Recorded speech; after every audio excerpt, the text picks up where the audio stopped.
श्रीलक्ष्मी श्रीमहालक्ष्मी क्षीरसागरकन्यका उत्तिष्ठ हरिसम्प्रीते भक्तानां भाग्यदायिनी श्रीलक्ष्मी श्रीमहालक्ष्मी क्षीरसागरकन्यका उत्तिष्ठ हरिसम्प्रीते भक्तानां भाग्यदायिनी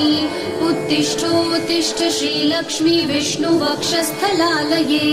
उत्तिष्ठ करुणापूर्णे लोकानां शुभदायिनी